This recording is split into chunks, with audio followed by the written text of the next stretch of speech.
This is not the kind of government that was designed by our founders of the country. It's not what was written in the Constitution. We've only had an income tax since 1913. But if you want a welfare state, and if you want to police the world and pay for the defense of Japan and Germany, send foreign aid to the Soviet Union, you not only need the income tax, you need the Federal Reserve to print up the money when the deficit is accumulated. So we think the government should be much smaller. During the next decade, the American people will become poorer and less free, while they become more dependent on the government for economic security.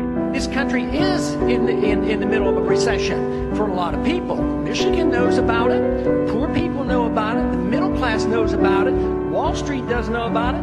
Washington, D.C. doesn't know about it. But it's because of the monetary system and the excessive spending. Suddenly, a lot of people who love the country and haven't voted precisely because they feel like it would be an insult to the great history of this country to vote for one or the other criminal, are so excited at the prospect that, wait a minute, maybe the country can be saved after all. I do think you should value people who speak from the heart and who tell the truth. And you should also value people who honour the vision of your families and respect the most sublime constitution devised by human intelligence.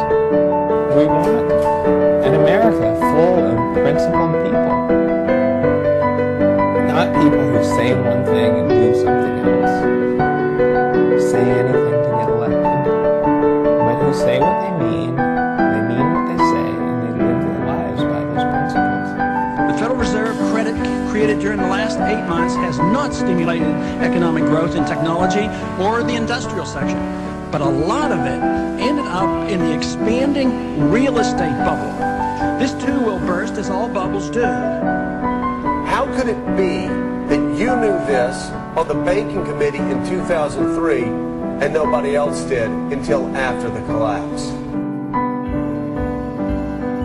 I certainly think it's about the most foolish policy any government could ever follow, and it leads to the Korea Wars, the Vietnam Wars, Marines being killed in Beirut, sailors being killed in the Persian Gulf. If we want to go to war, and if we should go to war, the Congress should declare it. We don't go to war like we did in Vietnam and Korea, because the wars never end. They're building up this case just like we did in Iraq. Build up the war propaganda. There was no Al-Qaeda in Iraq, and they had nuclear weapons, and we had to go in. I'm sure you supported that war as well. It's time we quit this. It's time. It's trillions of dollars we're spending on these wars. Afghanistan, how quickly would you bring troops? Quick as the ships would get there.